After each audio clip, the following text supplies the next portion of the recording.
Assalamualaikum warahmatullahi wabarakatuh. Selamat berjumpa lagi bersama saya tentunya di WKL Channel. Pada konten kali ini saya akan sharing lagi kepada Anda masih di seputar tentang hukum korban.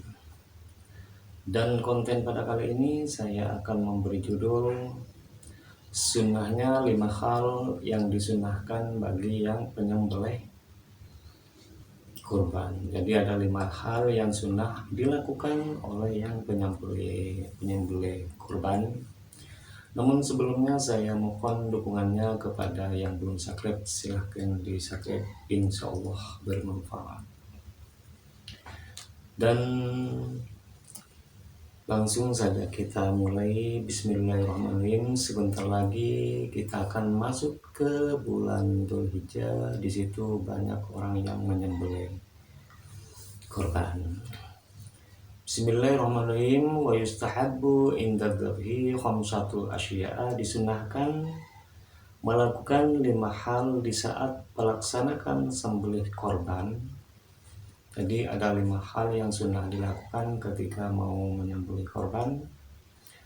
Apa saja itu? Ahadura at-tasmiyatu fayaqulu dzabihu bismillah. Kesunatan yang pertama yaitu orang yang menyembelih korban sunnah mengucapkan bismillah. Jadi bismillahnya jangan lupa karena mengucapkan itu adalah sunnah. Wal akmalu bismillahirrahmanirrahim. Dan yang paling sunnah orang yang menyembelih itu harus mengucapkan bismillahirrahmanirrahim. Itu yang paling afdal. Terus bagaimana hukumnya orang yang tidak membaca bismillah ketika sembelih kurban? Bagaimana hukumnya? Walau lam yusammi hal marbuhu. Dan seandainya orang yang menyembelih korban tidak membaca bismillah, maka binatang yang disembelih itu adalah dagingnya tetap halal. Walaupun tidak membaca bismillah, itu dagingnya tetap halal, tapi akan tetapi membaca bismillah itu hukumnya sunnah, seperti itu. Itu hal yang pertama, harus membaca bismillah. Terus hal yang kedua, wasani as-salatu ala nabi sallallahu alaihi wasallam. Kesunahan yang kedua yaitu membaca sholawat kepada Nabi Muhammad sallallahu alaihi wasallam.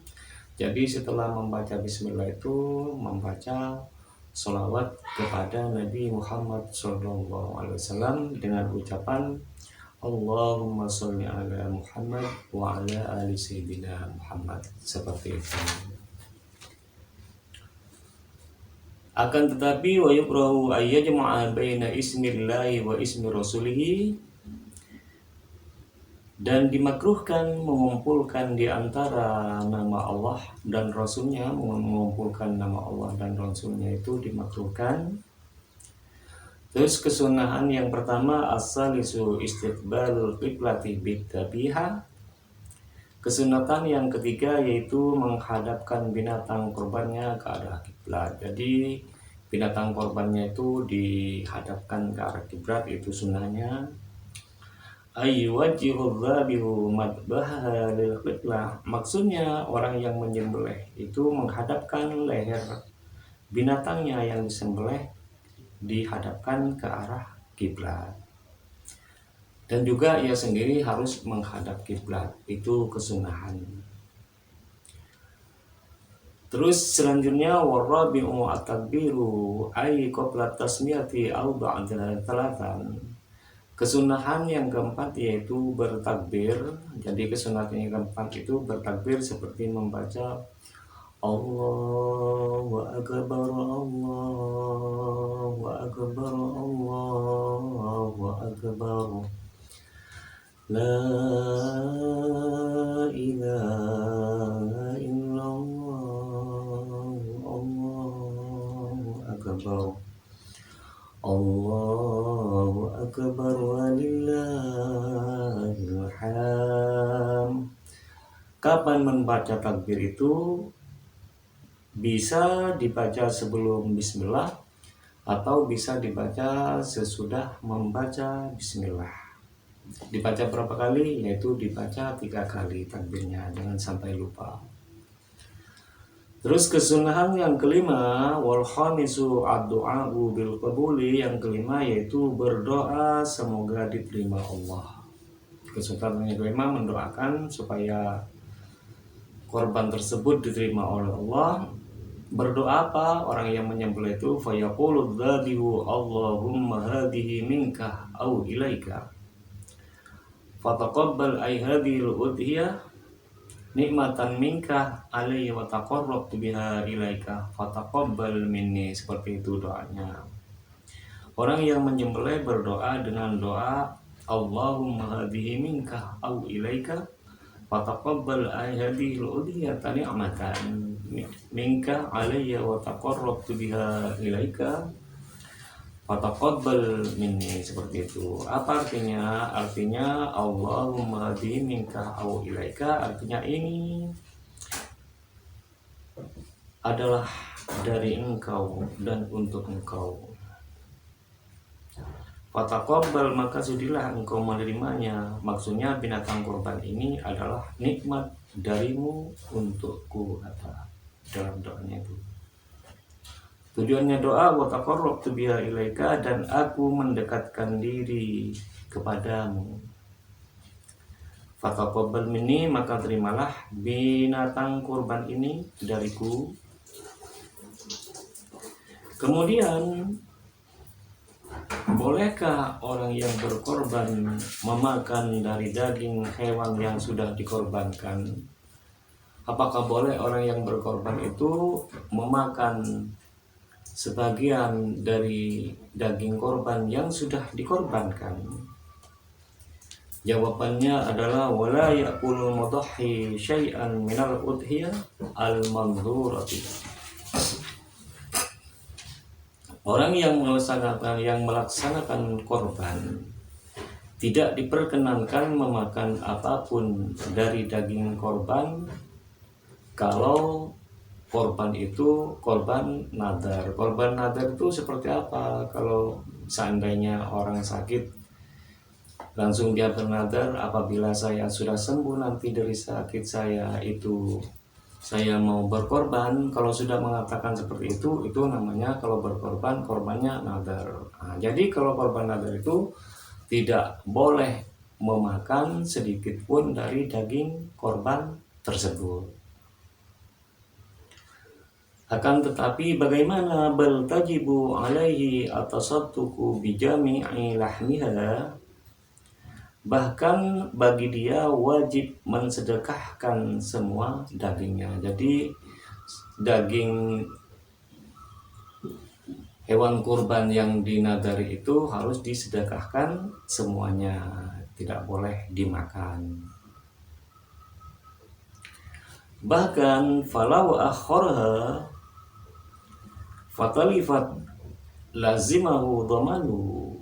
Kemudian seandainya orang yang berkorban nadar tersebut menunda untuk mensedekahkan hingga dagingnya itu membusuk, maka ya wajib baginya untuk menggantinya. Misalnya ditunda dagingnya dari daging korban nadar itu hingga rusak, maka orang yang berkorban nadar itu harus menggantinya.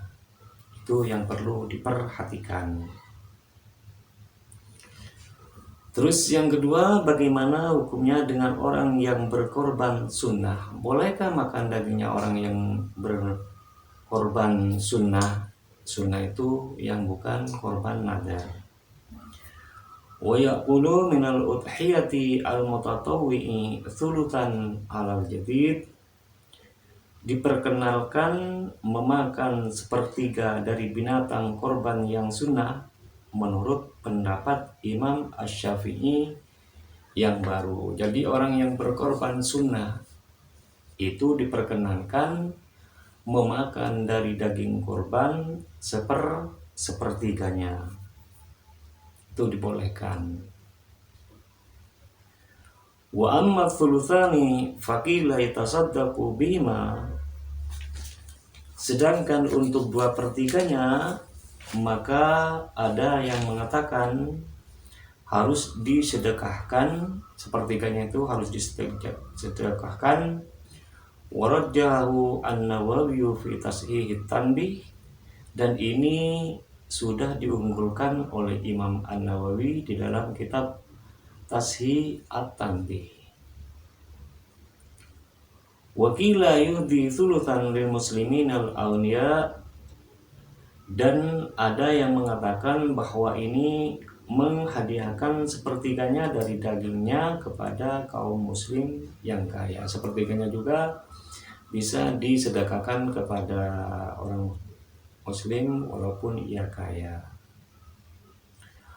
Wa yatasaddaqu bi thulutsin 'alal fuqara'i min lahmiha, dan ia mensedekahkan juga sepertiganya kepada kaum fakir. Sepertiganya harus diberikan kepada orang fakir, sepertiganya harus diberikan kepada orang muslim yang kaya, terus sepertiganya boleh dimakan sendiri. Akan tetapi walam yurajjihin Nawawi fi Rawdah wa asliha min hadainil wajhain, dan di dalam kitab Rawdatut Talibin dan kitab asalnya Imam An-Nawawi tidak mengunggulkan salah satunya dari 2 pendapat ini. Terus bolehkah orang yang berkorban menjual dari bagian korban tersebut? Misalnya ada orang yang berkorban walaupun korban sunnah, bolehkah menjual dari sebagian tubuh dari korban tersebut? Orang yang berkorban, bukan orang yang dikorbani. Jawabannya adalah wala yabi'u ay yahrumu 'alal mudahhi bai'u syai'in minal udhiyah ay min lahmiha aw sya'riha aw jildiha. Bagi orang yang melaksanakan kurban diharamkan untuk menjual dari bagian binatang tersebut, seperti menjual dagingnya, menjual bulunya, atau menjual kulitnya korban tersebut, maka dia tidak diperbolehkan. Siapa itu? Adalah orang yang berkorban. Kalau orang yang diberi korban, ya itu bebas, ya terserah. Itu hukumnya haram. Wa yakhrumu aidan ja'luhu ujratan lil jazzari. Begitu juga haram hukumnya menjadikan bagian dari binatang korban tersebut sebagai ongkos kepada penjagal. Jadi penjagal itu tidak boleh diperkenankan diberi upah dengan dari sebagian yang ada di korban tersebut. Walaupun korban itu berupa korban yang sunnah, itu tidak boleh diperkenankan dijual.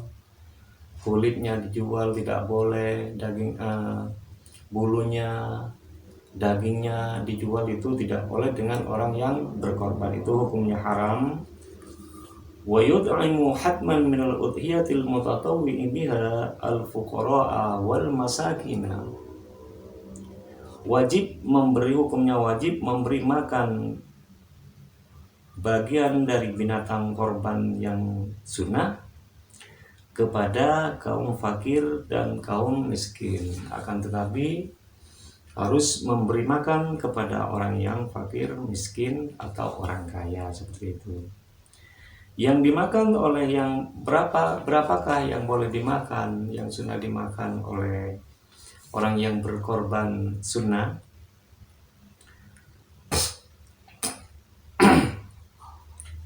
Wal afdalu at-tasadduqu bi jami'iha illa luqmatan aw luqman. Yang paling utama, akan tetapi yang paling utama adalah mensedekahkan semuanya. Daging semuanya itu harus disedekahkan yang paling utama, kecuali memakan sesuap saja atau beberapa suap saja. Jadi yang lebih utama orang yang berkorban itu harus memakan sesuap saja atau beberapa suap saja. Itu yang lebih utama. Tujuannya yang dimakan itu supaya apa? Yatabarrukul mudahhi biakliha fa innahu yusannu lahu dzalika. Tujuannya untuk mengharap berkah. Jadi orang yang memakan sesuap saja atau beberapa suap saja itu tujuannya untuk mengharap berkah.